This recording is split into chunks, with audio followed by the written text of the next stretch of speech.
할렐루야. 하나님의 큰 은혜가 함께하기를 주님의 이름으로 축원합니다.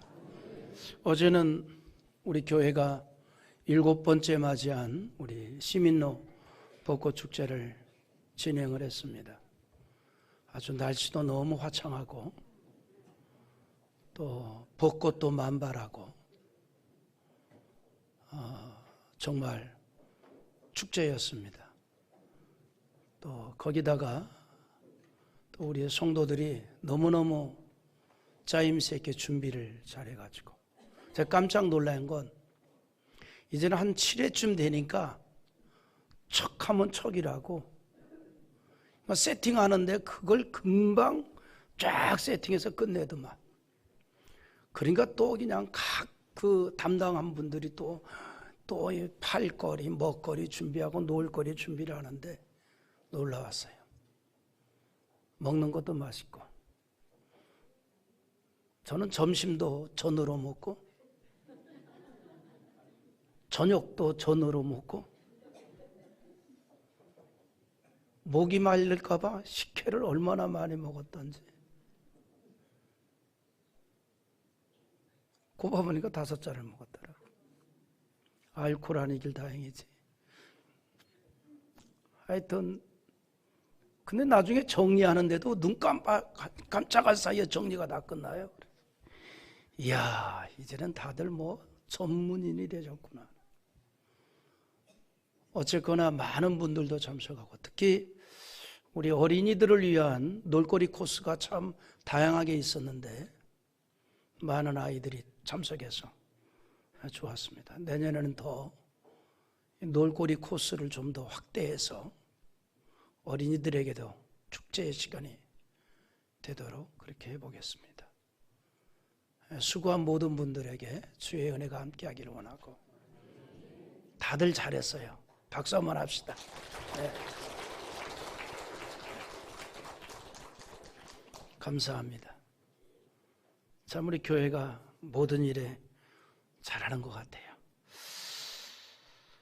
여러분, 사람이 일반적으로 세상적으로 잘 나갈 때보다는 막히거나 혹은 실패를 하였을 때에 나의 한계를 벗어난 어떤 힘을 생각하게 됩니다. 내가 최선을 다했지만 기대한 결과를 얻지 못하게 될 때에 그런 모습을 보일 때가 있잖아요. 요즘 선거철이지 않습니까? 또 우리가 사전선거도 벌써 했고 수요일이면 또 본선거도 하게 되겠죠. 근데 이렇게 선거를 하다 보면 출마한 사람도 많고 그런데 뽑히는 사람은 하나란 말이죠. 낙선한 사람이 얼마나 많겠어요. 제가 이번에 사전선거하기 위해서 투표용지 받아들고 깜짝 놀랐어요. 얼마나 긴지 45명을 찍어야 되는데 어떤 생각이 났어요. 어떤 놈을 찍을까요? 알아맞혀 보세요. 근데 45개라서 그것도 안 되더라고. 다 밑에까지 못 내려오겠어요.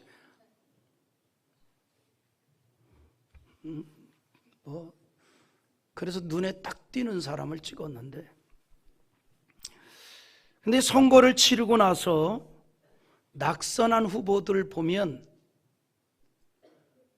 때로는 어떤 말을 하냐면 하늘의 뜻이 아닌가 보다 이렇게 얘기하는 경우가 있습니다. 2000년 제16대 국회의원 선거에 출마했다가 낙선을 했던 고 노무현 대통령이 실무자 몇 사람을 앉혀놓고 했던 말이 있습니다. 원래 뭐 아는 사람 알겠지만 이 노무현 대통령은 카톨릭에서 세례명을 받았지만 그런 무종교입니다. 종교가 없어요. 그런데 16대 국회의원 선거에서 낙선을 하고 나서 이런 말을 했습니다. 상심이 컸어요. 왜 상심이 컸냐면 당시에 여론조사에서는 당선이었거든. 당선될 줄 알았는데 낙선을 해버렸단 말이에요. 얼마나 상심이 컸겠어요. 그가 중요한 이야기나 심각한 이야기를 할 때 하는 포음이 있습니다. 꼭 담배 한 대를 펴요. 그 사람의 드로이드 마크야. 나는 중요한 말을 할 때 뭐를 할까 생각해 봅니다. 담배 한 대 딱 피고 피면서 이런 말을 해요. 세상에 과학으로 해명할 수 없는 것도 많고 인간의 의지로 극복할 수 없는 것도 많고 역사라는 건 비유가 안 되는 것 같아. 비유로 설명할 수 없는 것 같아.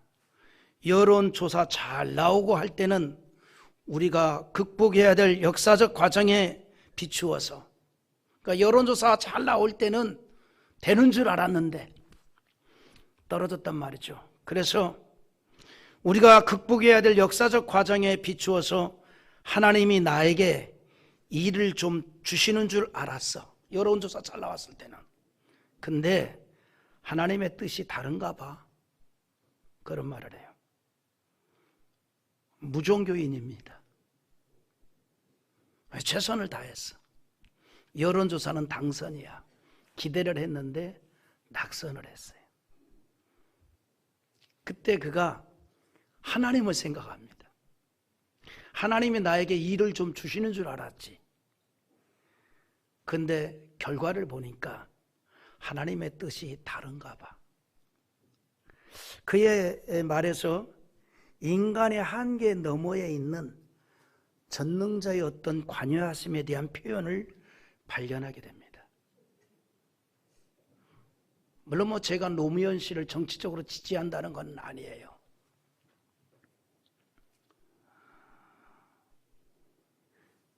그런데 우리 인간은 어떤 자기가 기대했던 어떤 꿈, 그리고 어떤 비전, 어떤 일에 대해서 최선을 다했는데 원하는 결과가 이루어지지 않을 때에 인간의 한계 너머에 있는 어떤 전능자의 관여하심을 생각하게 된다는 거죠. 이런 모습이 바로 이 땅에 살아가는 우리들의 일반적인 모습입니다. 최선을 다했지만 원하는 결과를 얻지 못했을 때에 생각하는 하늘의 뜻입니다. 이것이 보편적이고 평범하고 바른 생각을 가지고 있는 사람의 모습이라고 할 수 있습니다. 세계적인 영향을 끼친 철학자들 가운데 그런 사람이 있습니다. 죽을 때까지 하나님의 절대성을 부정하고 인간이 지닌 능력과 의지에 대해서만 강조했던 사람들을 보면 인생의 결말이 그렇게 좋지 못한 것을 보게 됩니다. 신은 죽었다는 말로 유명한 니체를 우리가 합니다. 니체는 평소에 기독교 교리 자체를 거부했고 기존의 기독교적인 가치관과는 완전히 다른 관점을 제시한 철학자입니다. 그는 초인 사상을 주장을 했어요. 니체는 당시 유럽 사회를 지배했던 기독교 문화를 강하게 비판했습니다. 그는 기독교에 대한 반발심이 굉장히 높았던 사람이에요. 우리로 말하면 이런 겁니다. 부모님 가운데 어려서부터 아주 그냥 기독교에 올인을 해가지고 하나부터 열까지 기독교적인 삶을 강요할 때 아이들 가운데 반발하는 아이들이 있어요. 좋다, 내가 이제 내 대학만 들어가 봐라. 내가 빨리 있는 대학으로 지원해가지고 그때부터 내가 집을 떠나고 부모를 떠나고 나는 날개를 피고 자유함을 살아가리라. 제일 먼저 교회부터 떠나리. 이런 아이들이 간혹 우리 학생들에게는 없겠지만 있어요. 너무 기독교적으로 하니까. 정말 그런 사람을 제가 만난 적도 있어요. 아버님이 안수 집사님인데 주일날에는 TV 같은 것도 못 보게 하고 매점 매색도 못하게 하고, 그러니까 주일날 뭐 물건 사는 거, 뭐 짜장면 사 먹는 것도 안 되고, 오로지 주일날에는 교회를 가야 되고 교회 갔다 와서는 성경을 써야 되고 막 그냥 너무 그렇게 강하게. 그래서 매일 아침 식사하기 전에 반드시 기도하고 나서 밥 먹어야 되고, 근데 그 기도가 짧았으면 얼마나 좋겠을까. 근데 기도가 얼마나 긴지 오늘 하루 일정을 아침부터 저녁 때까지 내용을 다 얘기해서 축복해 주옵소서, 밥 먹자 그럼 벌써 기운이 쫙 빠져가지고 밥 먹을 힘이 안 날 정도로. 그래서 마음속에 막 반발이 생겼더래. 기도 시간에 내가 이제 20살만 돼봐라, 반드시 학교는 집에서 제일 멀리 떨어진 학교로 대학을 갈 거고, 그런 뭐 반발이 생겼대요. 그런데 결국은 신실한 믿음의 딸이 됐어요. 네? 그래, 니체도 마찬가지예요. 철저한 기독교 집안에서 출생한 사람이거든. 철저한 기독교적인 상황 속에 있었거든요. 그리고 당시 유럽을 지배하던 문화가 기독교 문화였거든요. 거기에 이 사람은 반발심이 계속 커졌어요. 그래서 기독교에 대한 문화를 굉장히 비판을 합니다. 특히 기독교의 본질이라 할 수 있는 하나님은 한 분이란 유일신 신앙을 대단히 비판을 했어요. 구원은 예수를 통해서가 아니라 진정한 구원은 오직 정신뿐이며 종교나 도덕 같은 형식화된 규범으로는 불가능하다라고 하면서 오히려 그런 관습, 규범이 개인의 자유로운 발전을 방해한다라고 여겼습니다. 오직 인간의 우수함만을 강조했어요. 그래서 리체는 기독교라는 가치 대신에 초인의 사상을 내세웠습니다. 그게 뭐냐고 하니, 인간이 신과 같이 강하다. 그래서 그가 말합니다. 평범한 사람처럼 보잘것없이 살지 말고 뜻이 있는 사람이라면 새로운 제도와 법을 만들어서 초인이 되고 지배자가 되라라고 주장을 합니다. 그러니까 인간 우월주의를 가지고 있었어요. 인간은 위대하다. 인간은 모든 것을 할 수 있다. 인간이 바로 신이다. 이런 주장을 했던 철학자예요. 자기 존재감을 가장 강하게 얘기했어요. 그런 니체의 말년이 비참합니다. 마지막은 술고래가 되었고 하루 종일 술에 빠져 살았어요. 그리고 술이 깨어 있을 때는 도박을 합니다. 도박광이었고, 심지어는 인생 말년에는 정신병 증세까지 나타냈습니다. 니체가 세계적인 철학자로 그 영향을 많은 사람들에게 끼쳤다고는 하지만 그의 인생 말년은 그가 주장한 대로 초인적인 모습이 아니었어요. 물론 절대자를 부정하고 인간의 강함만을 주장하는 사람들의 인생 말로가 다 이렇게 아름답지 못하게 된다는 말은 아닙니다. 그러나 하나님께서는 사람을 지으실 때에 신에 대한 의식을 갖도록 하였고 절대자를 향하는 마음을 갖도록 하였습니다. 그것은 상대적으로 인간의 나약함을 인식하도록 하는 것인데, 사람들은 죽음이 임박하였을 때 주로 인간의 약함을 고백합니다. 그러나 우리는 그날이 오기 전에 유일하신 하나님을 의지하고 하나님의 주권을 믿고 신앙으로 살아간다면 그것이 은혜인 줄 믿습니다. 전도서 12장 1절과 2절에 이렇게 말합니다. 우리 한번 같이 봅니다. 너는 청년의 때에 너를 창조주를 기억하라. 곧 곤고한 날이 이르기 전에 나는 아무 낙이 없다고 할 해들이 갓가기 전에 해와 빛과 달과 별들이 어둡기 전에 비 뒤에 기름이 일어나기 전에 그리하라.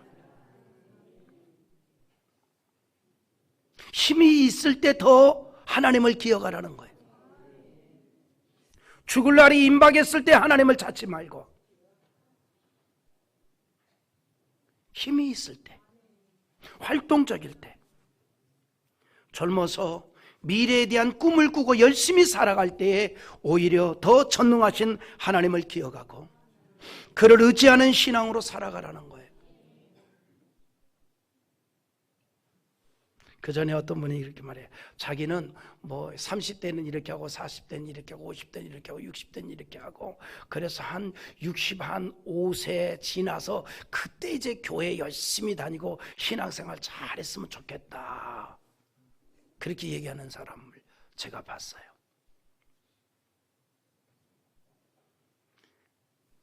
이 사람이 한 가지 몰랐던 게 있어요. 생명이 자기 건 줄 알아. 예수님의 비유 중에 부자에 대한 비유가 있잖아요. 열해 쓸 것이 많으니 평생을 내가 누리면서 살이라.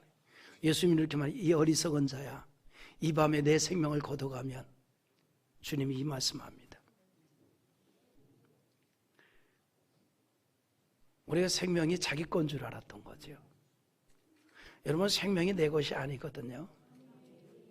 여러분, 생명이 내 것이면 내가 얼마든지 내가 정하잖아요. 나 90까지 살래, 나 80까지 살래, 나는 뭐 110살까지 살래. 근데 내가 정하는 게 아니라고. 생명이 내 게 아니라잖아요.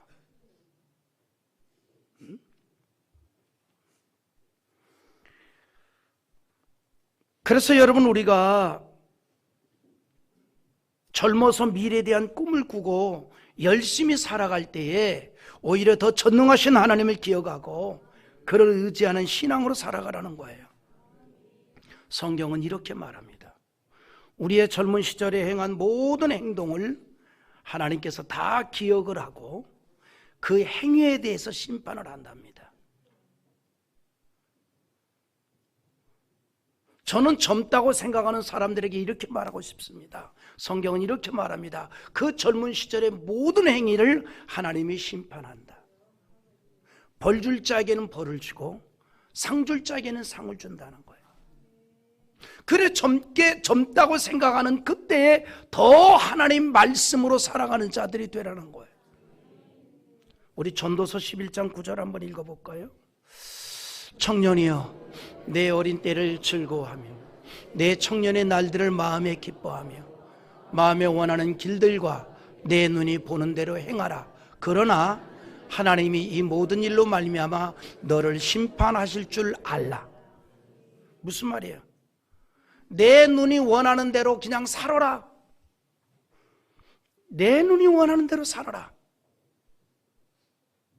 그러나 하나님이 그걸 다 심판할 줄 알아라. 그걸 다 심판한다. 우리가 마음에 기뻐하고 마음에 원하고 눈에 보이는 대로 행동을 할 수 있어요. 한마디로 제멋대로 행동할 수 있어요. 그러나 그 일에 대하여 하나님이 심판을 한다라고 하였습니다. 여러분, 성경의 인물 가운데에 귀하게 쓰임을 받고 하나님의 칭찬이 되었던 사람들은요, 특징이 있었어요.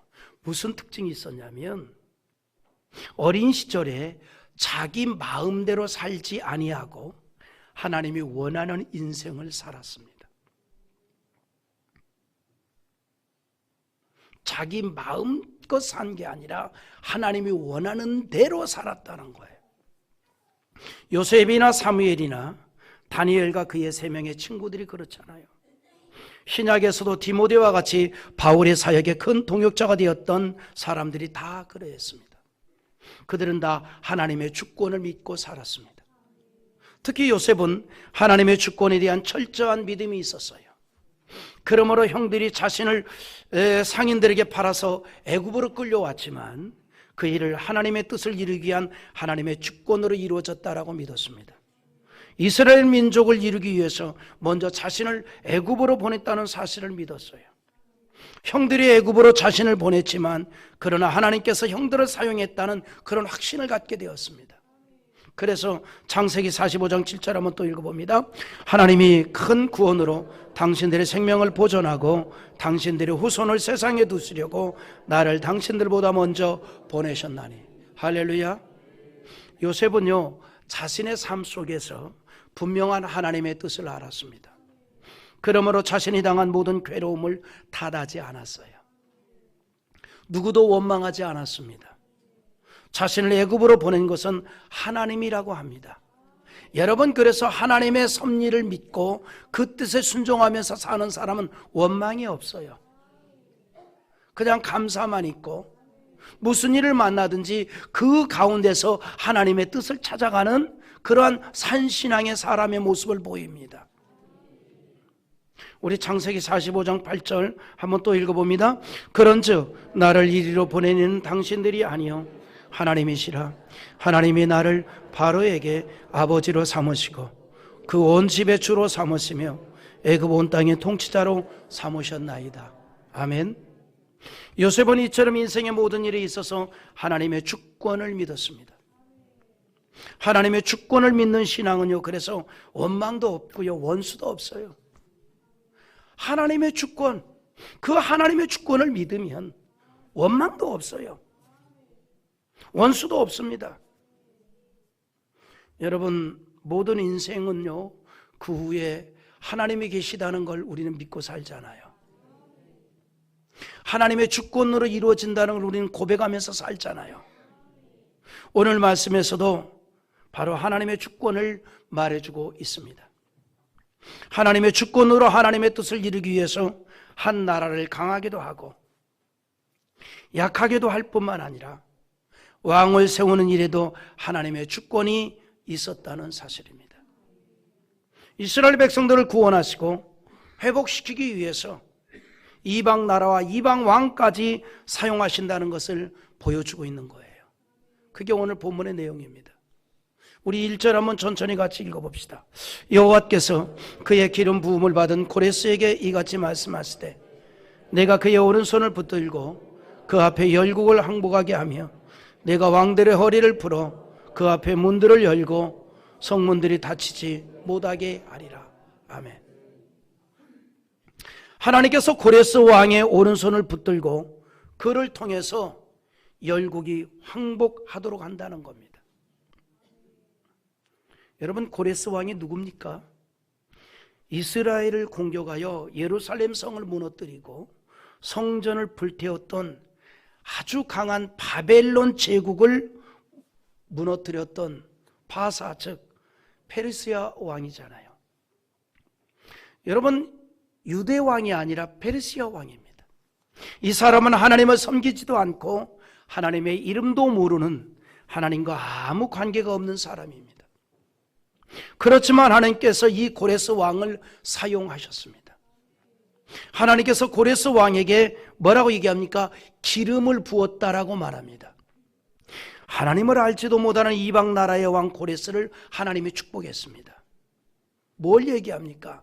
역사를 주관하신 하나님의 뜻을 고레스를 통해서도 나타낸다는 거예요. 여러분, 고대로부터 인간의 찬란한 문명은요, 세워졌다 사라지고 또 나타났다 없어졌습니다. 여러분, 고대로부터 지금까지 인류 역사에서 찬란한 문명이 전성기를 이루다가 사라지거나 무너지거나 완전히 이 시대에서 배제된 그런 문명이 19개나 됩니다. 한 제국이 일어나면 또 다른 제국은 망했습니다. 영원한 제국도 없고 영원한 문명도 없습니다. 이 땅에 그 어떤 것도 영원한 것이 없습니다. 찬란한 문명도 영원하지 못했습니다. 영토가 너무나 넓어서 해외 영토 중 하나 이상이 항상 태양이 떠 있는, 그래서 항상 낮이 되는 제국을 가리켜서 뭐라고 얘기한 거니? 태양이 지지 않는 나라라고 말합니다. 인류의 역사 이래 태양이 지지 않는 나라들이 몇 있었어요. 태양이 지지 않는 나라 근자는 영국이라고 얘기했는데 그 이전에도 있었잖아요. 원래 이 용어는 유럽과 아메리카 영토를 지배했던 신성 로마 제국의 카를 5세의 통일 왕조를 가리킬 때 사용했던 용어입니다. 그러다가 스페인 제국을 가리키게 되었고 후에 대영 제국을 그렇게 또 칭하게 됩니다. 그러나 태양이 지지 않는 영원한 나라는 없었다는 거죠. 다 무너져 내렸습니다. 그런데 중요한 게 있습니다. 이 같은 인간의 역사의 배후에는 그 역사를 주관하시는 하나님이 계시다는 사실입니다. 인간 역사의 낮과 밤이 다 하나님의 손에 있습니다. 낮과 밤을 지으신 하나님은 인간 역사의 낮과 밤도 주관한다는 사실입니다. 창세기 1장 18절에 이렇게 얘기합니다. 낮과 밤을 주관하게 하시고 빛과 어둠을 나누게 하시니 하나님이 보시기에 좋았더라. 세계 역사가 다 하나님의 손에 있다는 얘기입니다. 역사의 흥망성쇠가 우연히 없습니다. 역사의 배후에는 그 역사를 주관하는 하나님이 계신다는 사실입니다. 이것은 우리의 인생도 마찬가지입니다. 그래서 우리가 살다 보면 내 인생이 내 것이 아니라는 것을 스스로 느낄 때가 있잖아요. 우리 그런 거 자주 느끼지 않습니까?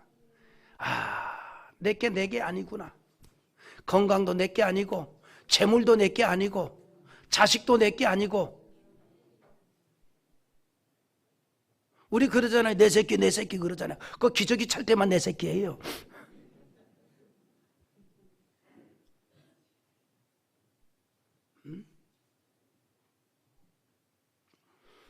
내 게 아니라고요. 모든 것이 다 내 것으로 알았다가 어느 순간에 내 것이 아니라는 것을 자각할 때가 있잖아요. 자각할 때가 있잖아요. 내가 마음먹은 대로 되어지지 않을 때 그런 생각을 더욱 하게 됩니다.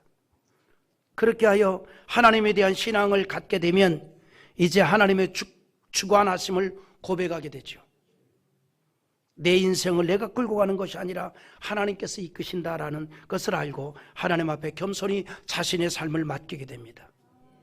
성경은요, 역사를 주관하신 이가 하나님이라는 사실을 보여줍니다. 특별히 당대의 거대한 나라들의 역사에 하나님의 그 사람이 개입되고 있었습니다. 창세기에 나타나는 인물들을 보면 그들의 생애는 거대한 국가들과 관련되어 있습니다. 믿음의 조상 아브라함이나 이삭이나 야곱이나 그리고 요셉 등을 보면 그들의 삶은 강대국과 연관되어 있습니다. 특히 요셉이 더욱 그러하잖아요. 그의 삶은 애굽이라는 강대국과 깊은 관련이 있습니다. 강대한 애굽도 하나님이 주관하는 그 손에서 벗어날 수 없었다는 거죠. 그 강대한 애굽에서 요셉이라는 팔려온 한 사람이 큰 역할을 합니다. 요셉을 통해서 이루시려는 하나님의 뜻이 있었기 때문입니다. 한때 이스라엘 백성들이 포로되어 바벨론에서 70년 동안이나 옥류되어 산 적이 있었죠. 다시 바벨론 제국은 당시에 이 바벨론 제국이 너무나 강했기 때문에 옥류되어 온 이스라엘이 포로에서 풀려나고 고국으로 돌아간다는 것을 전혀 기대할 수가 없었어요. 하지만 하나님의 뜻은 포로에서 구출되는 겁니다. 그래서 하나님을 섬기지도 않고 하나님을 믿지도 않는 페르시아 왕 고레스를 사용한 거예요. 그를 세워서 바벨론 제국을 무너뜨린 겁니다. 하나님께서 비록 하나님을 알지 못하는 이방 나라의 왕이지만 그를 능력의 손으로 붙잡았습니다. 그로 하여금 바벨론을 멸망시키도록 했습니다. 그렇게 하여 바벨론에서 이스라엘 백성들을 구원하겠다는 거예요. 그래서 그 앞에 열국을 항복하게 하며 내가 왕들의 허리를 풀어 그 앞에 문들을 열고 성문들이 닫히지 못하게 하리라라고 했습니다. 하나님께서 고레스 왕을 통해서 바벨론을 무너뜨리는데 그러면 어떻게 해야 돼요? 전쟁을 해야 하잖아요. 하지만 바벨론 제국은 너무나 강한 나라입니다. 그럼에도 불구하고 전쟁에서 승리를 장담할 수 없는 페르시아 고레스 왕을 통해서 바벨론을 무너뜨리도록 하는데 하나님께서 먼저 가서 싸울 것을 말합니다. 우리 2절 한번 읽어보죠. 내가 너보다 앞서가서 험한 곳을 평탄하게 하며 논문을 쳐서 부수며 쇠빗장을 꺾고, 이 고레스 왕의 한 말이거든요. 하나님께서 고레스 왕보다 먼저 바벨론으로 가서 험한 곳도 평탄하게 만들고 굳건하게 닫혀있는 성문도 쳐서 부수고 쇠빗장도 다 꺾어버리신다는 거예요. 다시 말해서 페르시아를 공격하기도 전에 이미 하나님께서 전쟁에서 승리할 수 있도록 하신다는 거예요. 역사를 주관하신 하나님께서 전쟁도 주관하셔서 고레스 왕이 승리를 하도록 한다는 겁니다. 여기에서 하나님의 주권을 보여주고 있습니다. 우리는 오늘 말씀을 통해서 매우 귀한 하나님의 경륜을 봅니다. 비록 이방인이고 하나님을 알지 못하고 섬기지도 않았지만 그러나 하나님의 백성을 이스라엘을 위해서 주관하시는 하나님의 선한 뜻이 있다는 것을 발견하게 되는 거예요. 그 일을 위해서 바벨론 포로되어 있는 내 백성 이스라엘을 건지기 위해서 파사왕, 페르시아 왕 고레스를 들어 사용한다는 거예요. 하나님의 뜻입니다. 우리 3절 한번 읽어보겠습니다. 내게 흑암 중에 보화와 은밀한 곳에 숨은 재물을 주어 내 이름을 부르는 자가 나 여호와 이스라엘의 하나님인 줄을 내가 알게 하리라. 자, 그런데 하나님께서 고레스에게 흑암 중에 보화와 은밀한 곳에 숨은 재물을 준다는 거예요. 숨은 재물까지 안겨준답니다. 여러분, 애굽이 7년 흉년을 버틸 수 있었던 것은 야곱의 후손들이 민족을 이루도록 하기 위한 하나님의 뜻이 있었습니다. 여러분, 사람이요 우매합니다. 적어도 3년 정도 풍년이 되면 항상 풍년이 될 줄 알고 낭비를 할 수밖에 없는 게 인생이에요. 그렇잖아요. 금년에도 장사가 되려면 내년에도 잘 될 줄 알고 후년에도 잘 될 줄 알고 또 후년에도 잘 될 줄 알죠. 그런데 애굽에서 3년 정도가 아니라 7년 풍년입니다. 그러면 사람들의 심리가 항상 풍년이 될 줄로 알지요. 그런데 7년 흉년이 시작이 됩니다. 그거를 극복할 수 있었던 게 누구 때문에? 요셉을 통해서. 여러분, 애굽은 이방이잖아요. 하지만 야곱의 후손들을 위해서 하나님이 애굽을 축복한 거예요. 이처럼 고레스 왕도 하나님의 주권에 의해서 선한 뜻의 쓰임을 받게 되었다는 거죠. 그러니 축복의 약속도 받았습니다. 이 말씀을 들으면서 어떤 생각을 합니까?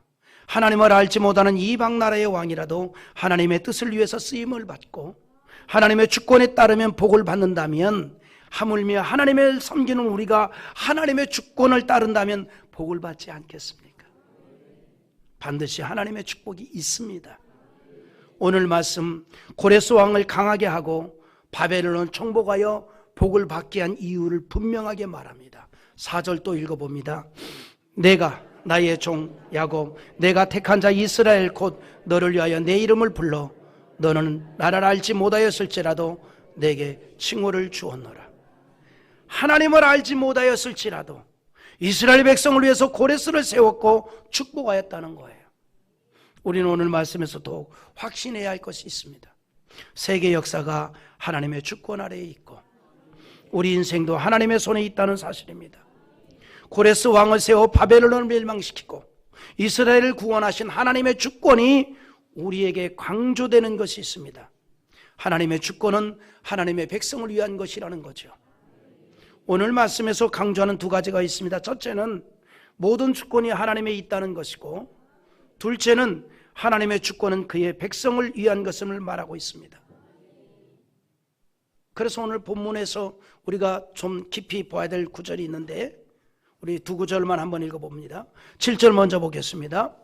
나는 빛도 짓고 어둠도 창조하며 나는 평안도 짓고 환난도 창조하나니 나는 여호와라 이 모든 일들을 행하는 자니라 하였노라. 하나님의 주권으로 다스린다는 거예요. 그리고 13절 한번 읽어보겠습니다. 시작. 내가 공의로 그를 일으킨지라 그의 모든 길을 곧게 하리니 그가 나의 성읍을 건축할 것이며 나 사로잡힌 내 백성을 값이나 가품이 없이 놓으리라. 만군의 여호와의 말이니라 하시니라. 하나님의 주권적인 다스림, 하나님의 백성을 일으키고 가는 길을 곧게 해주기 위해서 그 주권의 역사를 이룬다는 거예요. 하나님께서 고레스를 세우고 그를 축복하여 바벨론을 제거한 이유가 이스라엘을 회복하여 공의를 세우기 위함이었다라고 말합니다. 성경은 하나님의 절대 주권을 말하고 있습니다. 그래서 자신의 힘만 의지하지 말고 다른 사람의 손도 의지하지 말고 오직 하나님을 의지하는 신앙으로 살아가라는 거예요. 하나님의 주권은 우리를 유익하게 하는 선한 주권이기 때문입니다. 그러므로 하나님의 주권적인 신앙으로 살아가는 우리가 할 수 있는 일은 겸손히 주의 은총을 구하고 범사에 감사하는 일입니다. 이것이 하나님의 주권을 믿고 사는 인생의 모습입니다. 오늘도 그 하나님의 주권이 신앙으로 살아가는 여러분들에게 축복으로 나타나기를 주님의 이름으로 축원합니다.